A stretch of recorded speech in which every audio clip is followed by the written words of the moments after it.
Hey everyone, Kyle once again, and welcome back to the next episode review. And now we're back into with season 2 of Call of the Night, episode 20. So, um, so now after their time with first it was Cooper at the hospital, then we have with great, I just forgot her name, who was visiting at that guy at the at his apartment. So, who was the other vampire friend in of Nazuna? So now they go to the school which she originally did attend to like 10 years ago. So they go in there, and so they see a night class being taken place. They see the other vampire that was in that group, Nico. So the one who's more wearing like the suit and all that. So they see her teaching a night class. They hey come and join, right? And first Nazuna is like nervous talking in front of other people, and she was about to say vampire, but it's like what? What'd you say? But then when Code talks in front of everybody, he talks perfectly fine in front of people, and Nazuna's like what? It's like it's like, are you nervous when you talk in front of people? But you talk perfectly fine now. So they go and they tell Nico that she's trying to, for self discovery, trying to discover her past. So, he walks into an empty room, which is the literature club, and he finds this book. It contains it's like a diary from someone named Majiro, and so and he finds that Nazuna's name is in it. So he goes and tells Nico, "Oh, where'd she go?" And then finds her and says, "Hey, well, do you know who's this major? And who you know this?" Nico tells that she was Nazuna's first human friend, and he's like, "Huh? I thought I was." So and then after that, majority of it was it's a flashback how when Nazuna 10 years ago, how Nazuna met, which turns out it's young Anko, back when she was in school. Anko, who is the detective who's hunting vampires. So, first upon meeting her, like Nazuna sees her in this room all by herself reading. At first, like, hey, can I just sit here? Like, go ahead. They sit here not saying a word until it's nighttime, and then Anko says like, hey, if you don't wake up, I'm gonna kiss you. And then she's like freaking like, why would you do that? And she's asked like, are you attracted to girls? And it's like, well, it's like anyone can fall in love with anybody. She's like, yeah, true.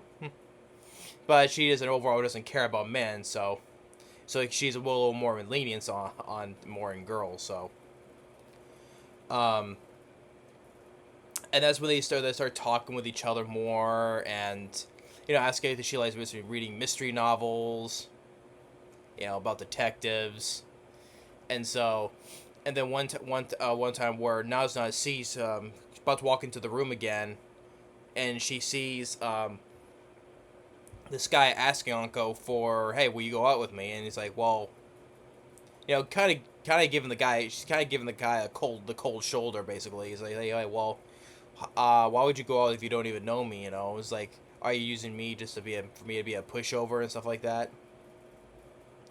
And so the guy just walks out. It's kind of like almost kind of white laughing. It was like, like, oh man.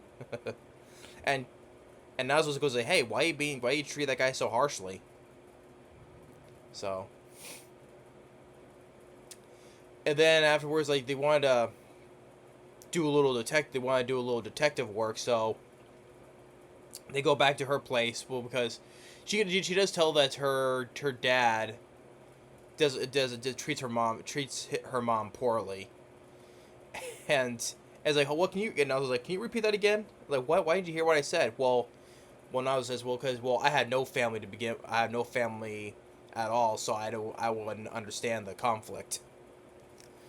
So they go to her place, do a little change up and want to do a little detective work. So, and it's where she we see where Uncle dresses up like kind of like Sherlock Holmes in a way, and so they go to her dad's office, and trying to look and find anything, clues, and they go into the computer, and they can't use they don't figure out the password. It's like, well, why don't you try your dad's date or your mom's date, and don't work. And so Hannah's like, why don't you try your birthday? He's like, well, yeah, right. He's like, because she just assumes that that he doesn't her father doesn't care about him about her, and so he puts in her birthday, it unlocks, and it's like, oh, so frustrating and a rage at the same time. And they look at there's a folder for photos, and it's a picture of her back when she was starting in elementary school. And once again, frustration, embarrassment, because I guess that's even though he treated her mom poorly, making her cry, but it shows that his dad does like kind of like care about his kid, keeping those photos in the computer, and then she pick locks the top drawer that was locked, and it's items that she gave him as the uncle gave him as a birthday gift, including the lighter, which that's the lighter that she uses when every time she smokes. That's the lighter that she uses. So it was her dad's that was a birthday gift that she gave him. Never been used though. So yeah, so that's the other stuff like that, um,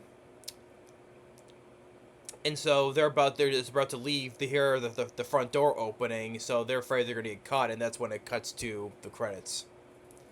So yeah, so this is the part that I do know. I did read a little bit about this, about that detective knew Nazuna from back then, back when she was in school. I did read a little bit about that. But that's until when her father was killed, that's when she started hating vampires and starting hunting them. After that, that's when she kind of like got a little bit crazy. Where she, I think the glasses that she's wearing is her father's, so she uses those, and of course the lighter, like I said, that she gave him, that she's been using that too as well.